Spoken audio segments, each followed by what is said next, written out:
La paix du Christ. Amen. La paix du Christ. Amen. Tiene kan fumu mekuzola beto ya kundutila. Niyanji mekukubikila tiaka beto kilumbi ya bubiyai. Yina beto na deux activités. Mutine beto kusaba ti jeudi ke kilumbi ya beto ya adoration. Et beto pena kati ya musambu ya beto ya nene ina beto na kukupila ba cette semaine. Et ina bubiyai beto kele yukuma na 5e jour. Nzambi mezaba kupesa ngeo bweso ina ya kukuma na kilumbi ya bubiyai. Yaya na bweso ina ngeke kila tete kusema nzutu yange nikuna beto kusema nzutu ya beto na kumbu. Yaya nzambi na luzolo ya yanzi. Nyanji mekusala nge na kifwani ya yanji.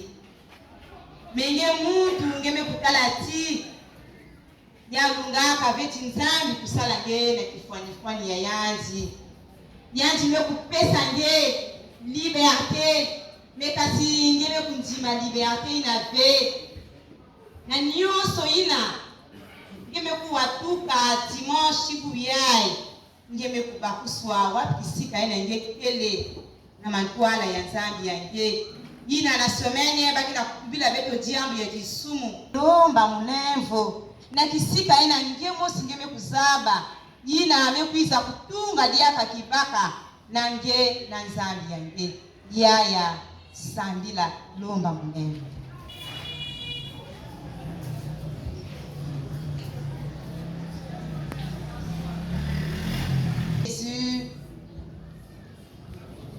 Dimeme ina ngeme kubokila na tangu yai. Yanji yai tena kulomba ngemu levo Seigneur. Na kibaka ina mesaba kutelimisa na mantwala ya yanji. Nina mekusala ti. Iboko yange kumakufi na kuiza kusadisa yanji. Yanji kena kulomba ngemu levo. Na nzonzolo ya yanji. Na ntadulu ya yanji. Na makulu ina mezaba kukotisa na bisika ina nge mfumu ngeme kuzola ve. Mfumu yani kena kulomba nge mulevo na ntangu yai. Samti tata ngeme kutuba na njinga ya ngeti. Kekele miséricordieux. Itata nzambi levo kila yanti kisika yani kele yani kena kutila. Yani kena kunyonga. Bikati mfumu levo ya nge kusikila na katikati na yanti. Levo kila beto mfumu Yesu Kristo. Levo kila beto mfumu Yesu Kristo. Nikuna yaya Mutindu umekutuba yao bubu yai mfumu kele na katikati na beto samti akele adoration atako saint sacrement kele ve geya yange zaba na kuvwanda enge sungumina mfumu yange kisika yanti kele. Imagine-toi que le Saint-Sacrement est là, parce qu'il est là présent devant toi. Sungumina di kulusi ya yanzi. Yina ame kusala ti gezaba kusala. Tu vas contempler la croix de Jésus. La croix glorieuse. La croix victorieuse. Contemple. Zonza na yanzi na nyonso. Kiki na yao na kati ya ntima. Nikolo ina ndeme kangila pani. Sungumina fumina.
Oui, Jésus.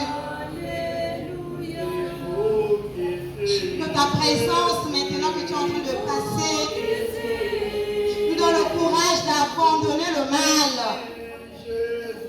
Et que nos corps puissent ruminer que le bien.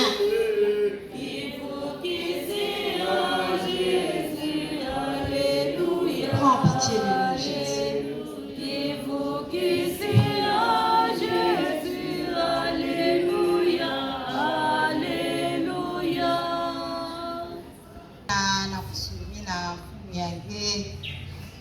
Eina ngeke na kusungumina yanji na tangu yai yanji kele présent yanji kena kuwange yanji kena kusimba nge eni na kusimba eni ame kusimba nge nina yaya nkena kupesa nge ngolo ngezaba kusapuye na yanji samti ngezaba na kupelama nge kuiza kuzwa ngolo ina na kubingula maintenant ina kele kilunzi kisantu na kati na nge yaya nge kezaba na kupelama na kan malembe nyonso kelama samteme kumantangu ina bekezaba kubingula le paraclet bekezaba na kubingula le consolateur le révélateur l'organisateur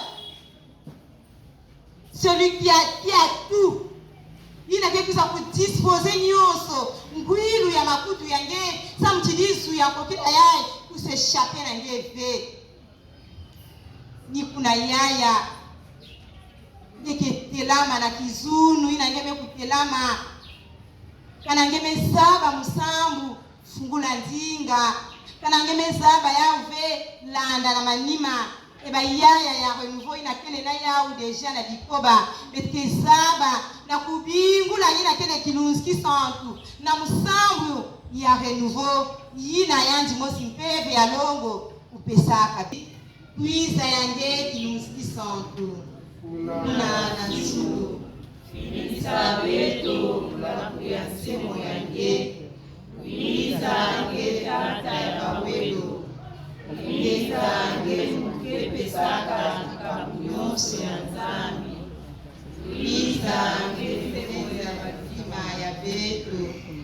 ge kibombi ya mlembo ge nzenza ya kizunu ya bilunzi ya beto ge ngolo ya beto na bisalu penisa beto na ntango ya mpasi mwanda na beto na bijilu katula beto maza ya meso o semo ya kilengi nyonso kwiza kwiza fulusa na kati ya ntima ya bisadi yange mutu lenda sala kima mosive ya malonga mambu nyonso ya yanji mpe efwanda ya imbi yawina sukula mvindu nyonso ya beto yobesa maza na ntima ina pe ya kukauka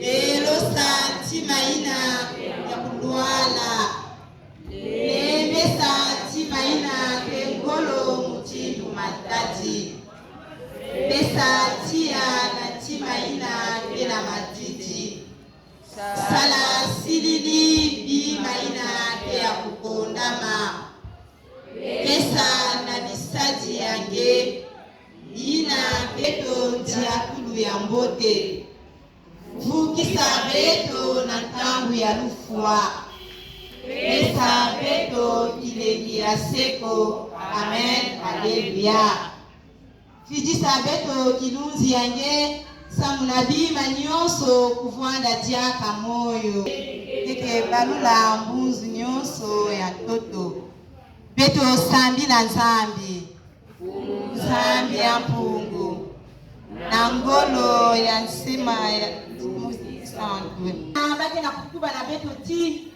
le péché, c'est le refus du plan d'amour de Dieu. Disumu ni kumanga nsilulu ya lusolo ya Nzambi. Eba yaya tuka dimanche ina beto vandaka na Saint-Esprit. Bame kuzonzi na beto en long et en large. Yiki na kele disumu.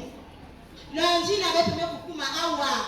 Yaya pe me kusafu muna dia kabeto mbote mbote. Mardi na bas équipes na bas cellules en quoi dissiper mes saba na kusafu muna dia kange yiki ina pe kele disumu. Mazolo pe mutindu mosi pe oublier ici. Nous sommes toujours dans le péché.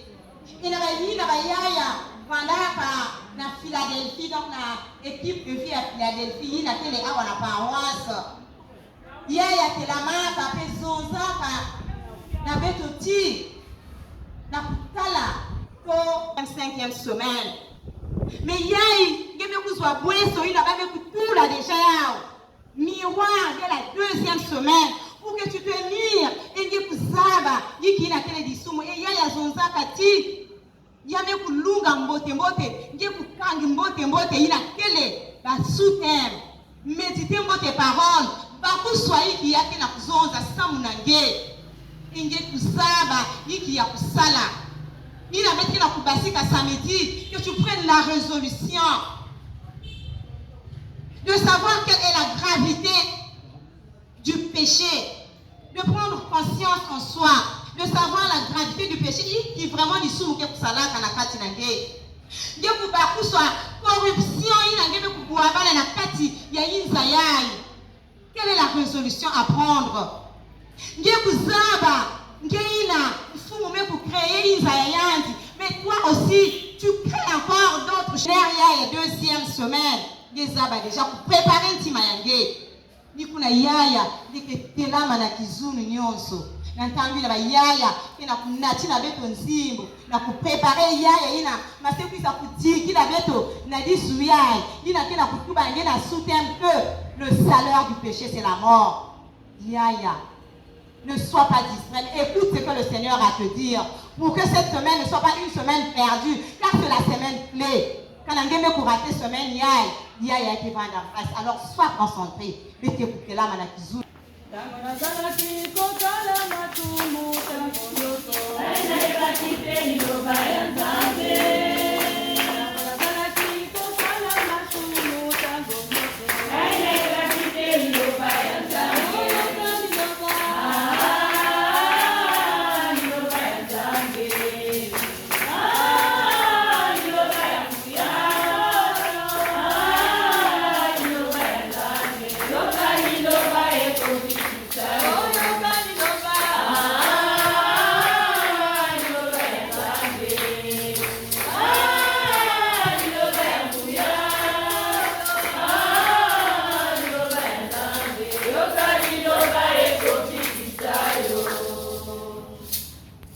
Zingaya 2, les versets 16 à 17. L'Éternel Dieu donna cet ordre à l'homme.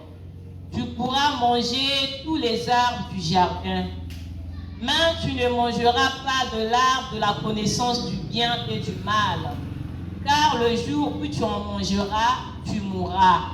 Amen. Non? L'Éternel Dieu donna cet ordre à l'homme. Tu pourras manger de tous les arbres du jardin, mais tu ne mangeras pas de l'arbre de la connaissance du bien et du mal, car le jour où tu en mangeras, tu mourras. Fumunzambi pesaka musiku ya ina muntu.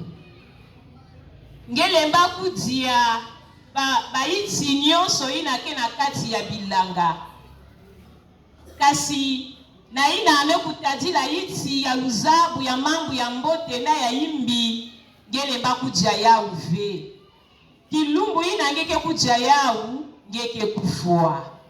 La paix du Christ. Amen. Oui, ba me kuzalisa beto ya ubetke toujours na kati ya someni ya beto ina bake na kuzonzi la beto na lisumu. Le péché, c'est le refus du plan d'amour de Dieu. Lisumu niku manga luzolo ya nzambi na kati ya luzimbu ya beto. Eba ya kubanga lumingu bake na kusansumu na beto yao. Beto metala mutindu lisumu meku brise bunziku ya bakoko ya beto Adona Eve na nzambi. Nanzile ya lisumu ya désobéissance bunziku ina vanda kanaba ou nanzambi be kuvanda brisé. Le péché de la désobéissance a fait qu'ils puissent perdre leur confiance à Dieu. Nzambi salaka ba ou confiance. Yanzi me kuyidika bima nyonso e yanzi me kutula ba ou na kati ya jardin de Den. Bavanda ba gouverneur. Bavanda ba garant, ina keza ba ku garder jardin de Den. Mais ça mon a des sumu, ba meza ba ku annuler. Plon ya mbote ina nzambi vanda ka samuna baou.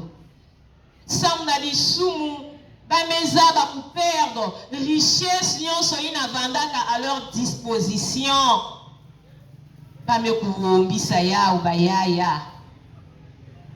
Samuna di sumu ba me perdre autorité na ba pesaka ba na kati ya jardin de Den ya ku gouverner na bima nyonso na ku pesa ni ba pesaka kumbu na ba bima nyonso ina nzambi yidikaka.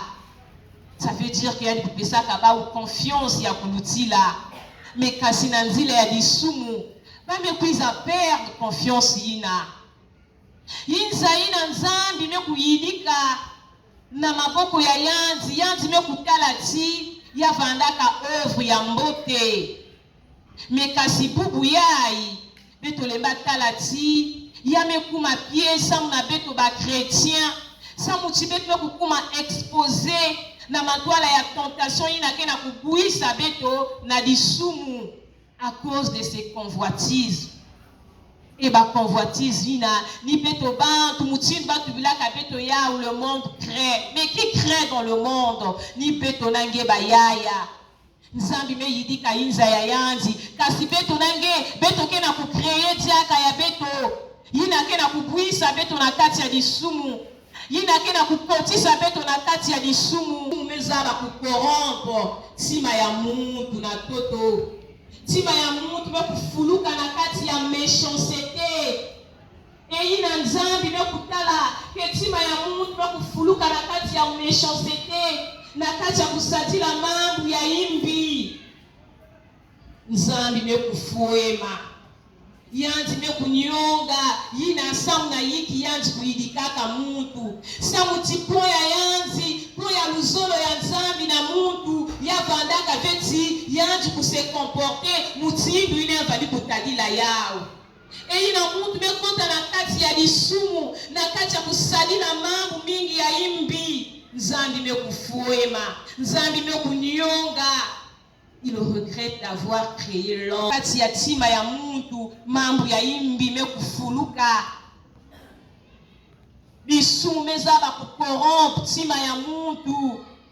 Et console kilumbu regard ya muntu me kukuma kaka tourner vers le mal au lieu de faire le bien. Et cela a causé une séparation. Na kusadi la disumu beto me causer séparation entre beto na nzambi ya beto. Yina ke na kusala ti beto kutala diaka kizizi ya nzambi ve na kati ya luzimbu ya beto. Na nzila disumu yange nge mesala mur. Yina ke na kusala ti nge tala diaka kizizi ya nzambi ve na kati ya luzimbu yange. Na nzila ya disumu gena kusala ti mipoko ya nzambi kuma kufi na kuma diaka ve na kati ya luzimbu yange yake le veti dipoko ya yanzi kele kufi mekasini masumu yange gena kusala ti dipoko ya yanzi kukuma diaka ve na luzimbu yange yake na kuempeshe dipoko ya nzambi na kati ya luzimbu yange afin ke yanzi kukula nge.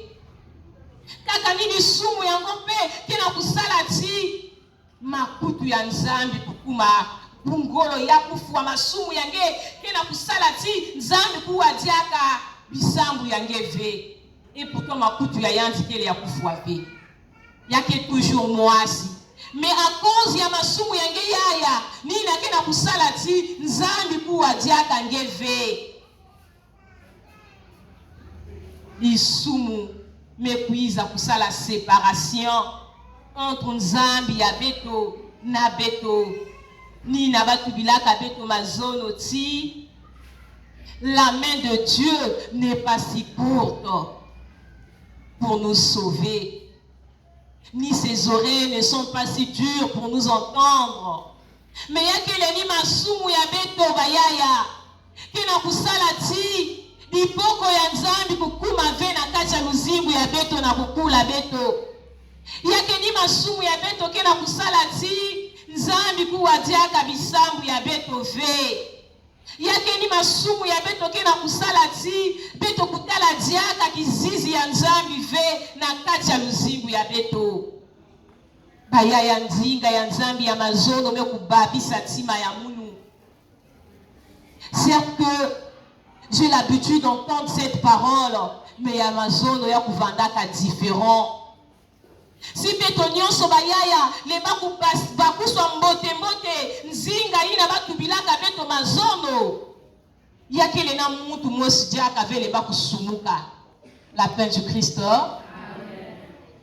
Sa mutima me kutubila beto mbote ti si nzambi kena kuduboko ya yanzi kena kukuma na luzimbu yange ve na kuiza kukula nge kisika ina nge kele ni masumu yange.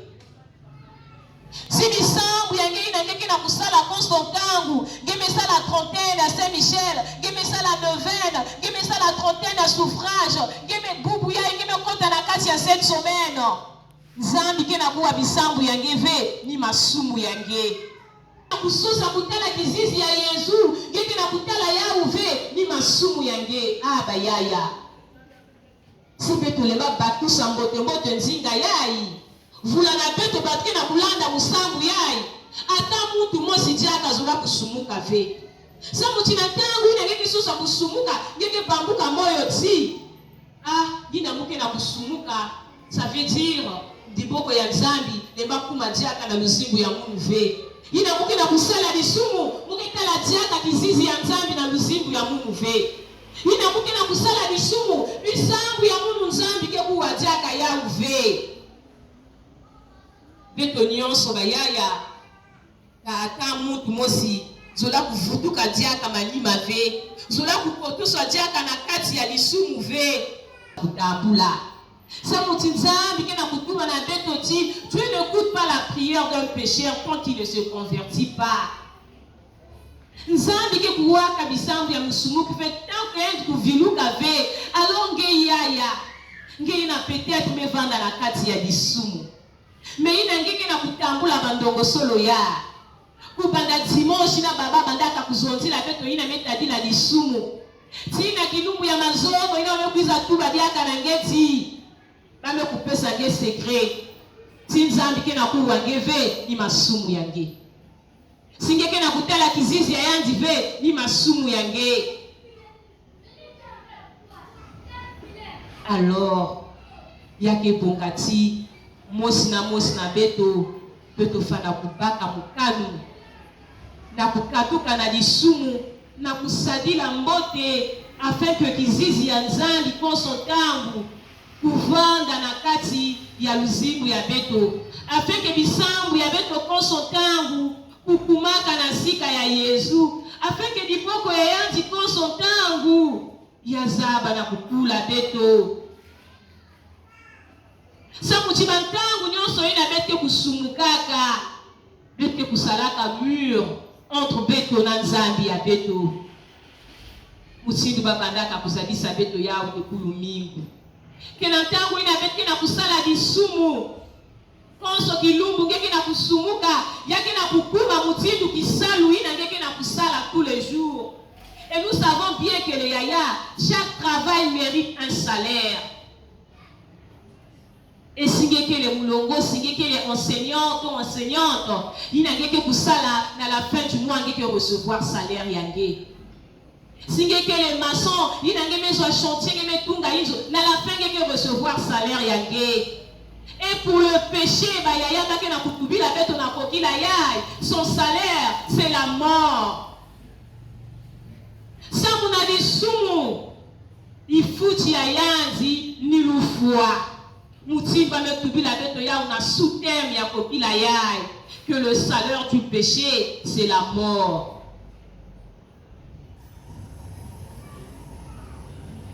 L'homme créé par Dieu a connu la mort à cause du péché qu'il avait commis en désobéissant au commandement de Dieu. Il y a un commentaire qui n'a pas beto ya. Le péché engendre la mort spirituelle, car le salaire du péché, c'est la mort.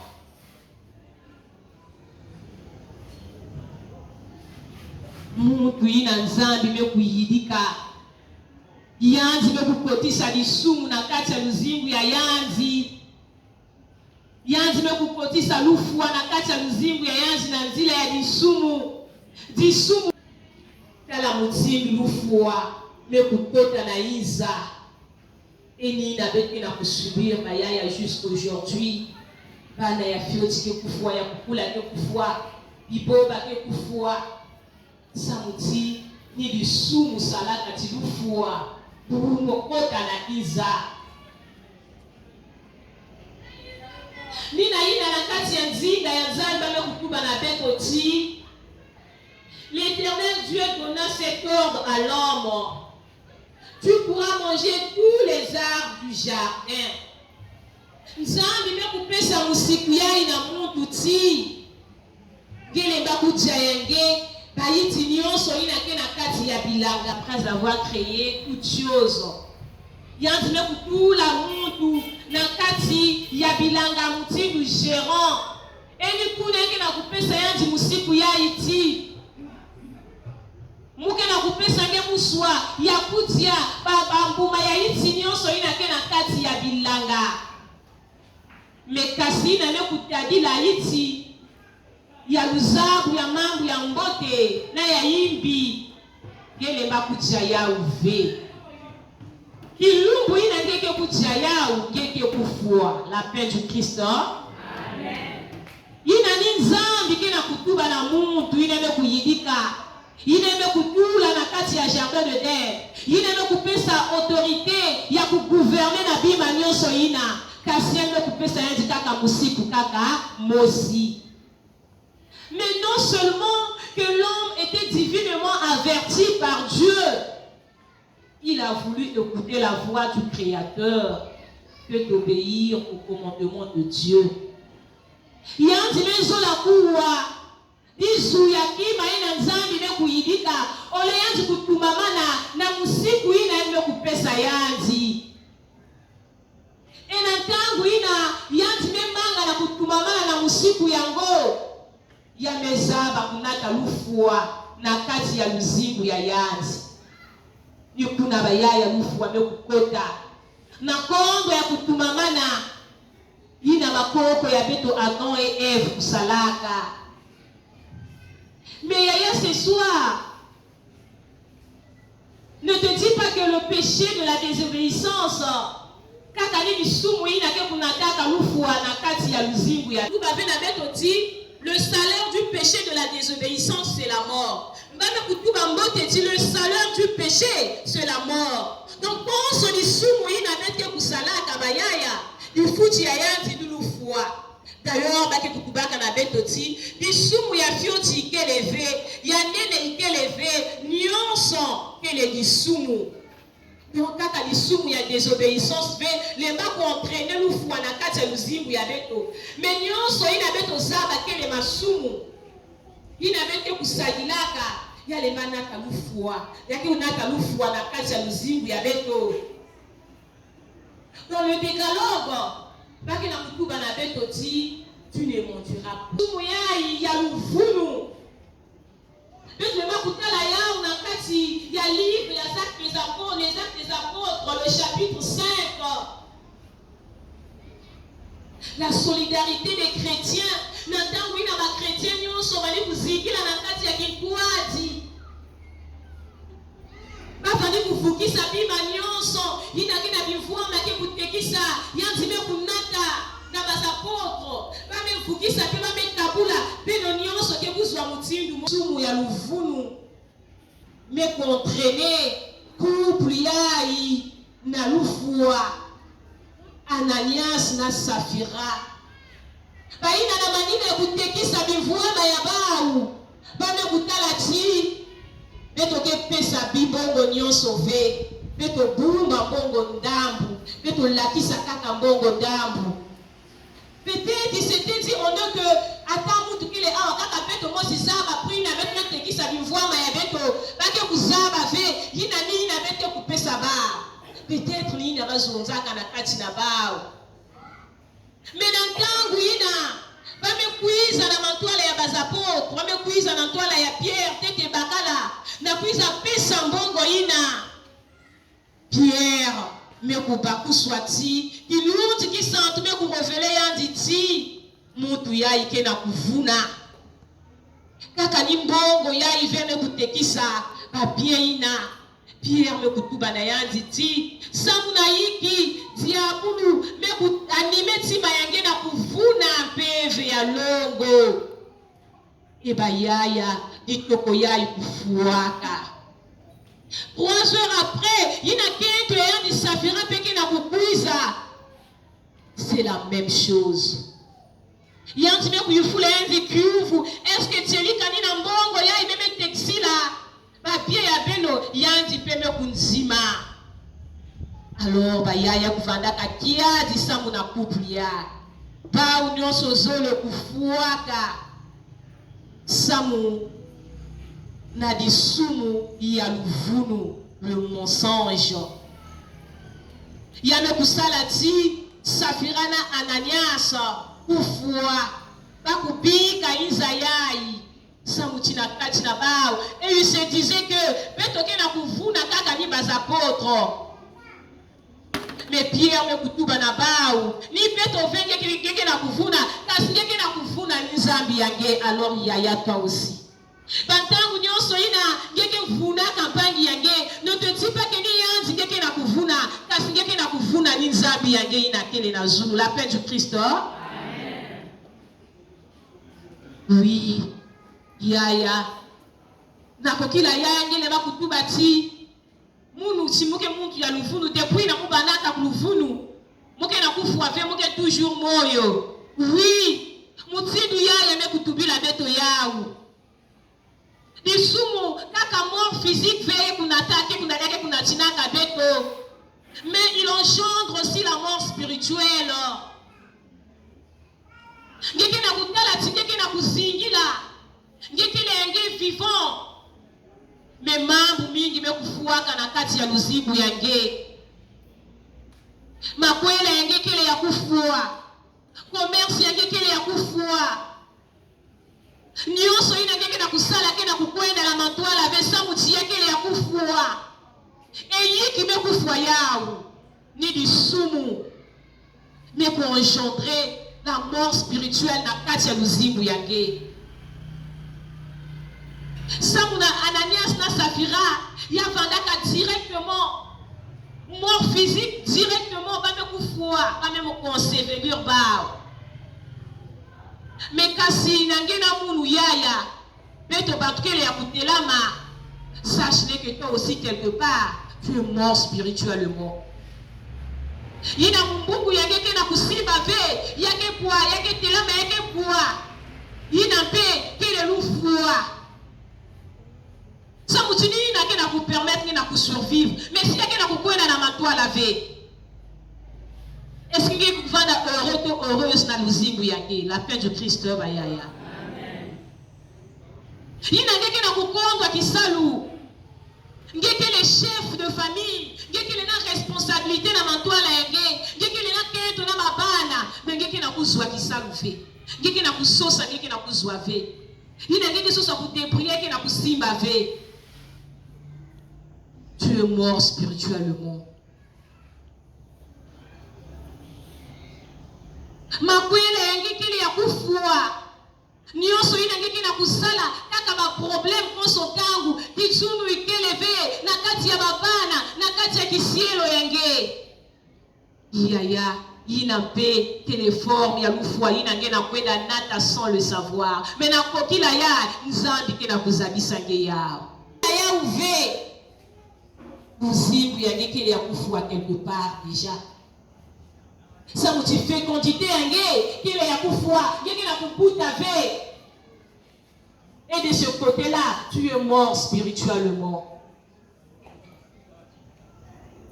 Le salaire du péché, c'est la mort. Non seulement une mort physique, mais une mort spirituelle aussi. Et mingi na kati ya beto surtout beto kele ya kufua spirituellement. Ça vous dit mambu mingi kena kusimba ve na kati ya luzingu ya beto. Mambu mingi luzingu ina ngeke na kunata ni na venzambi pour préparer que ça munange. Yange na kutuba na beto ti j'ai fait de vous les projets de pain de bonheur et de réussite et non les projets de malheur. Mais si nous zingu yenge consultant ngeke na kati ya malheur, ngeke na kati ya tristesse, ngeke na kati ya bitilu. Est-ce que ina ni luzolo ya nzambi na luzingu yange? Ça veut dire que tu es mort quelque part. Vutuka na nzambi yange. Yanzi mutre vumbulaka. Bayina me kote sona kati ya mafua. Yanzi mutu vumbulaka Lazare. Ina kufuaka lufua ya musuni. Yanzi vumbulaka yanzi. Alors combien de fois toi yaya nge ina ketete ya kutelama. Il est capable aussi de faire ressusciter en toi. Bima nyonso ina kufuaka. Singe baka lukanu na kuvutuka na sika ya yanzi. Na kuse convertir. Na kubika mambu nyonso ya imbi. Na kusadila mambu ya mbote. ina nzambi ke na kusosa kutala na kati ya luzibu yange. Sa mutima ke na kutuba na beto, le salaire du péché c'est la mort, mais le don gratuit de Dieu c'est la vie éternelle. Alors bayaya, si beto zola kuyamba, ce don gratuit qui est la vie éternelle, betkeza ba kubongisa, betkeza ba kuprepare ya uni awa. Na toto awa beto kele ni awa betkeza ba kuprepare ya. Ni hina yaya. Na bandongo solo nyonso ina ngeke na kutambula. Baka lukadu. Lo mangolo ya kilunzi kisantu yanji kusobisa nge. Singe vandaka muntu ina konsotangu regard yange vandaka tourner vers le mal. Lo mangolo ya kilunzi kisantu yambalula kizizi yange na mambu ya mbote. Afin que du futi yange kuvanda lufu ave mekasi ngetambula luzimu ya seko. Amen. Amen. Le salaire du péché. Le salaire du péché, c'est la mort. Il y a yange ke kwanda sui jimbitila en 1 minute ce que tu viens d'écouter.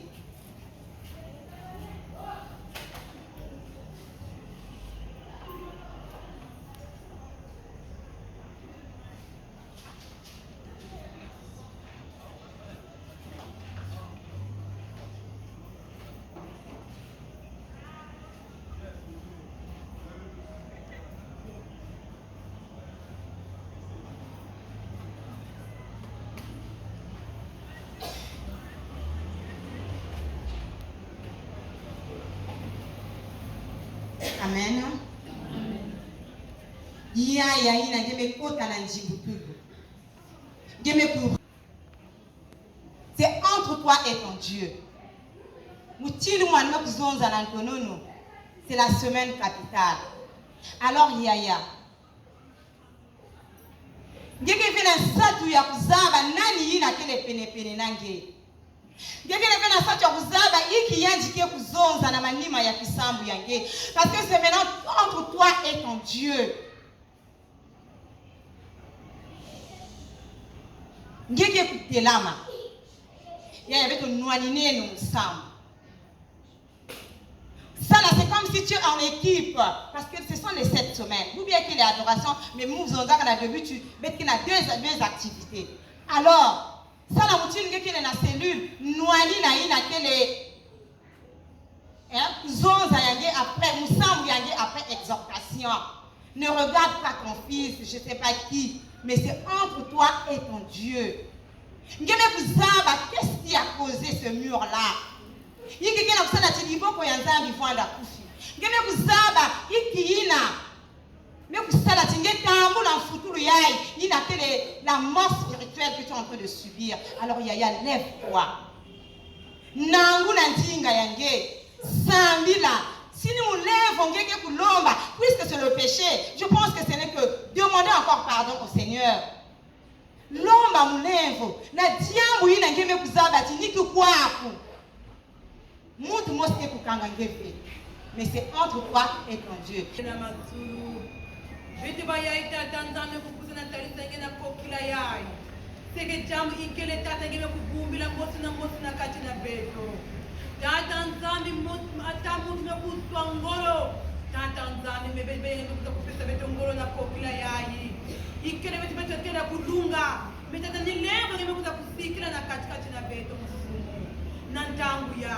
Beto kuna tabandonga ya mbama ngebe kutofuta matanga ya kibebe me yisu ngebe kutara tata nzambi beto me kutwa na badiamu nyekila kufuna kana beta tata nzambi ngebe kuta kulonga na kokila yai tima ya bayenge na kubaba bikoba kana kutegeta tata nzambi na kati na nyonso beta kusana nyekila kufuna kana be mfumo lemvo kila kwa ni beto tamuti tata nzambi bandia kila kutuna kikapu bafoye beto Seigneur bafoye kina kusika mabe Seigneur kama na ndondolo ba reposo yimbi tata nzambi na kate babakala ya beto bandondo yimbi fumu baporoda yimbi fumu na mabana ya beto makuta kina kusimba be o Yesu bikatinge kusila beto lembo.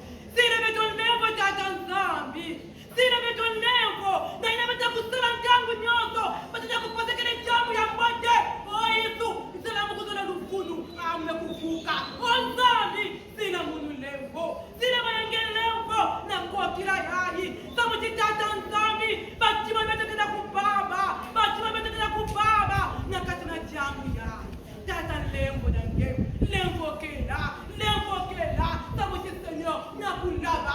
O tukutana kutela kunufe. O tuye Yesu. Yekina kutela beto. Natakina kufuna. Yekina kutela kunufe. O te Yesu. Yekina kutela beto. Makutu yange. Yekina kuwa. Maina nyote na kutela tata nzambi. Yekina kuwa bete a distance. Parce yiki. Ya ili barrière. Yekina kutela entre nge. Na beto. Menzamu na kwa kila yai. Mukina kudoma na nge. Sina beto lembo. Natakina kutamu la jamu ya mbote. Na kati ya sekto menye tata nzambi. Yekina kutaka para mfe. Menzamu. Sina lembo. Sina lembo. Sina lembo. Na matwala ege sikele ya kusuka be Seigneur wengine kusoza kana simu tumbe kumadi sumu yani ndio mtawafanya nzambi peke zaba kula yangu wote nzambi na kula yeye ndio Mungu na kurejeter vengeance na kurejeter vraiment sincèrement esprit à vengeance esprit à rancune qui kaza kutangolo na kurejeter yao pesa monongolo Seigneur Jésus na kurejeter malentendu pesa monongolo na kurejeter les mauvaises pensées Seigneur za Mungu kufuka kuna sababu chini koko yange kufuma jusqu'à ce que kote ina ngeze kudangula yao si mume kumisa yao kusi na njatu ya Mungu emenclin na kutoka na ngechi pardonne-moi Seigneur nyanja kwa jana na mafunzo ya ndani usumuke kila nipanda nyose yaye mbele wa tata wa bani ya Mungu ni mfumo tena kulomba kata ninange lembo kata hizo ya Mungu na banzonzolo nyonso na watalulu nyonso na banjikutulu nyonso na bana na batekolo na bandalu na kala Mungu nyonso mfumo ni na mekuta kwa na mafunzo ya ndani ndio kuzaba Mungu nyonso mungu basaka ndezaba pia babanya Mungu nyonso pake basaka wafanye wafanye metata kuna mkono mafunzo ya ndani lemkila beto tata na babana na batekolo na bandalu wa Mungu maneno wa Yesu nyonso na mpenda na stahili ya Mungu tata kuna mlomba levo na katikati ya ngeni basi ninge mosi mekuzoza yao tata inake kusaba kisumu ya yanji na maswala ikanda nyonso Mungu mpekupardonner na mlomba levo na kati hizo ya Mungu levo kila kwani beto Seigneur Jésus Christ.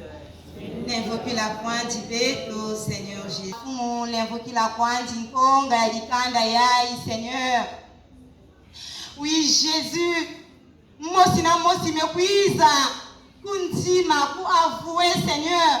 Que indique les moussoumouki, comme ce publicain là, Seigneur. Laisse que ton pardon, Jésus, yakuyala la katikati na ba utatanzambi. Oui, Jésus, tu t'es répandu, tu as regretté d'avoir créé l'homme. Mais dans ton regret, Seigneur, tu as vu quelque part, tu as vu dans un coin, tu as vu qu'un homme, Noé, qui a trouvé grâce à tes yeux, Seigneur Jésus. Oui, Jésus, regarde cette assemblée réunie ici en prière.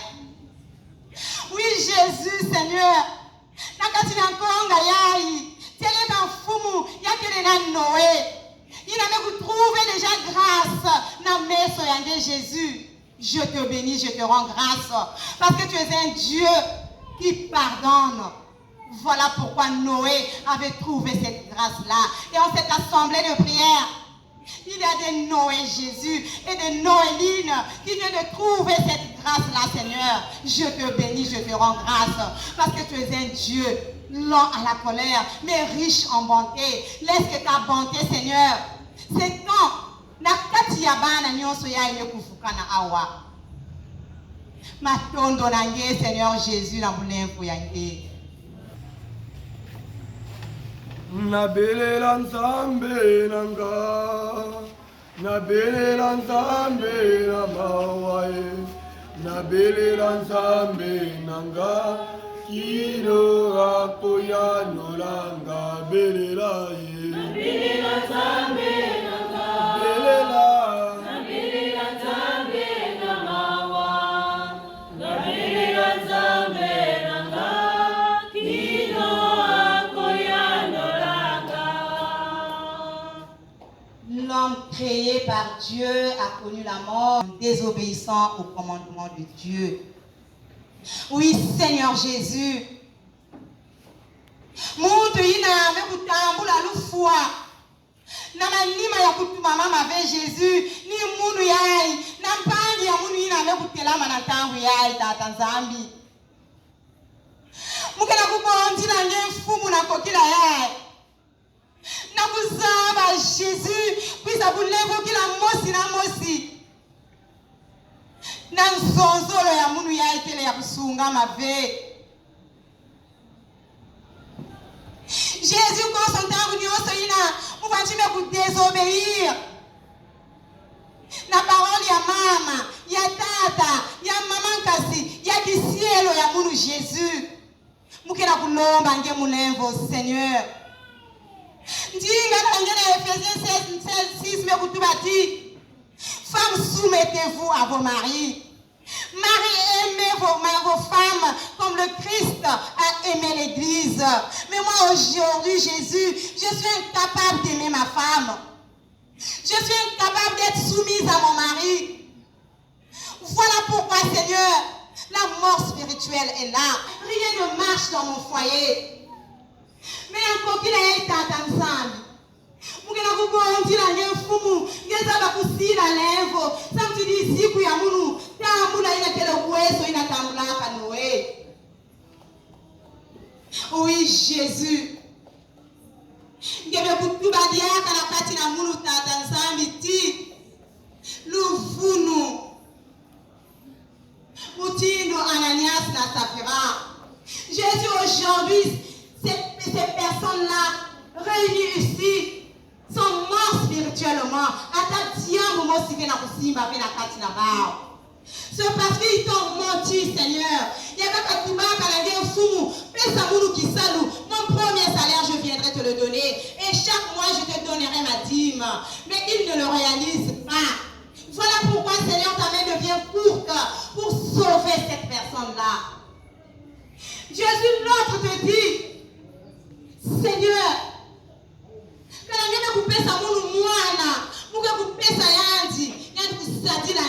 mais Jésus, tu l'as donné 5-6 enfants, incapable de te présenter, de te donner un seul fils pour être prêtre ou religieuse, Seigneur.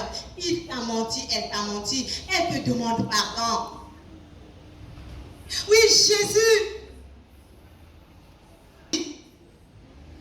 Mais vous savez,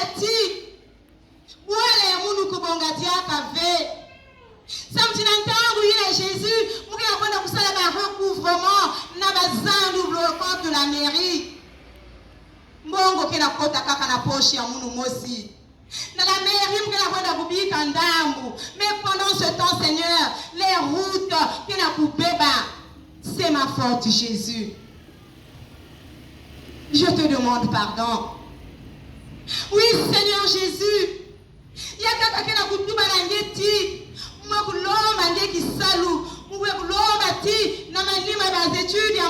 Je veux être une sage-femme pour sauver la femme et son enfant à l'accouchement. Mais je suis la première, Seigneur, entraîner des milliers de femmes à la mort pendant l'accouchement, Seigneur. Me voici, Jésus. Je vais m'abandonner à tes pieds pour te demander pardon. Pour que mon salaire yazaba kusoba. Tata nzambi ni munu yantike na kutuba na ngeti. Ni munu yai. Muzolaka veti. Muku perde di kwela ya munu. Mon mari est tellement méchant. Nantangu mwana mekuzwa kivumu. Je n'avais pas de choix. Je l'ai emmené à l'hôpital pour avorter. Yantike na kutuba na ngeya una kokila yai. Ce qui a créé un mur. Ce qui a fait qu'elle puisse maintenant subir la mort spirituelle et te demande pardon pour les avortements forcés de ses enfants. Jésus nous mounouyaï, mais kumanga kifumu. Moi, n'a même comme enfant de la rue. Moi, n'a même pas senti qu'il en a coco. Parce que moi, j'ai abandonné cet enfant-là. Parce que quoi, je n'avais pas encore d'argent ou d'emploi. Oui, Seigneur, maintenant là, tout est mort. Tata Nzambi akakagena kulomba nge mulevo. Samedi en voulant trop gagner en père. Yanji va me kusosa. Ku monopoliser bakala ya yandi, ya kuvuanda mwana ya yandi. Et on a dit de faire quelque chose. Et jusqu'aujourd'hui, la bouteille là est dans sa chambre. Elle te demande pardon, te dit, donne-moi la force, Seigneur, d'aller briser cette bouteille. Seigneur, donne-la la force. Jésus, oui, le salaire du péché, c'est la mort. Mais ni munu ya eki na kuteki sambasu. Ni munu me kulo sambasu sam na pangi na zambi.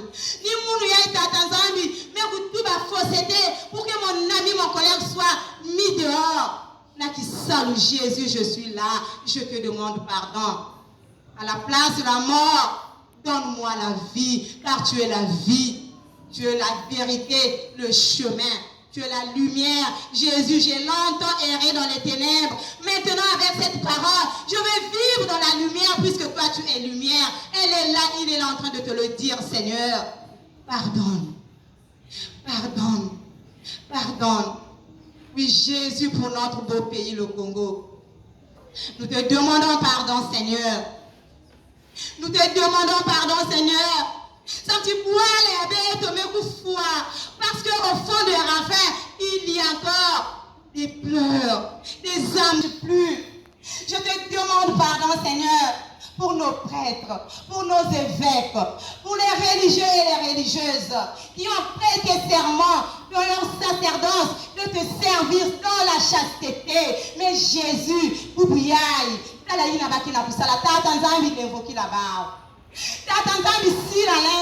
pour que notre église retrouve ses origines. Oui, Jésus, tu es là. Tu es là, Seigneur. Nous voulons retrouver notre vie. Nous voulons retrouver la vie dans notre église. L'église est morte spirituellement. Mais nous réclamons, Seigneur, la résurrection de notre église. Unique et universelle catholique romaine, qu'elle se ressuscite en ce temps de Pâques. Oui, Jésus, nous avons besoin de la résurrection de notre église. Jésus,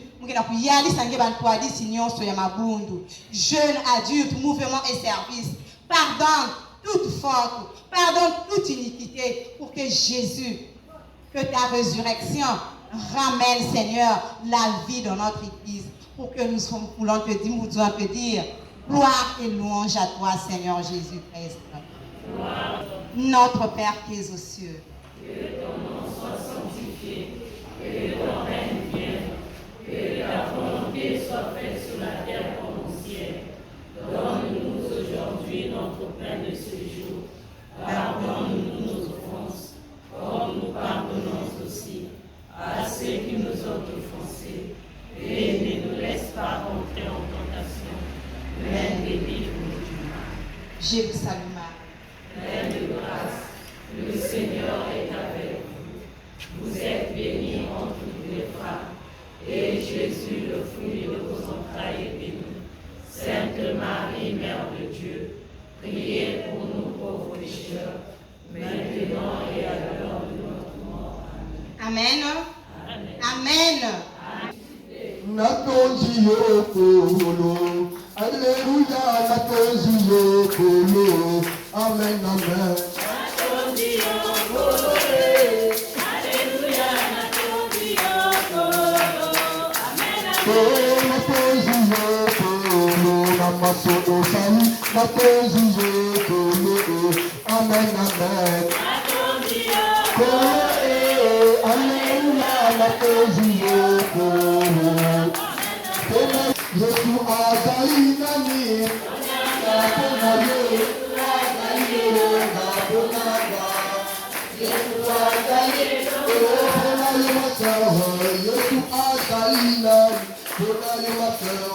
Yesu azali nani, Le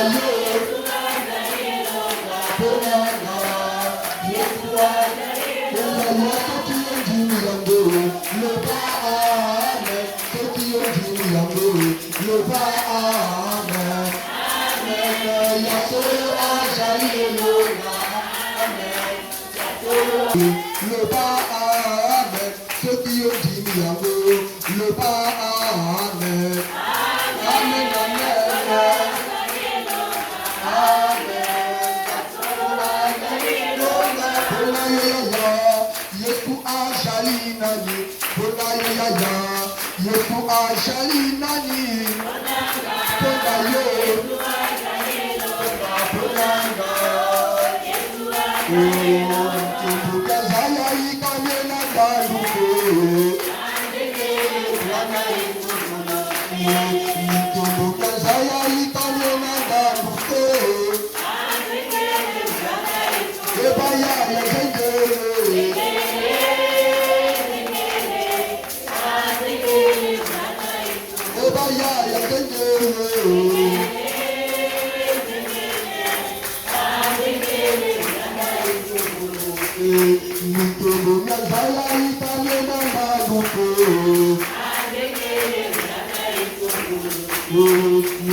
Yeah.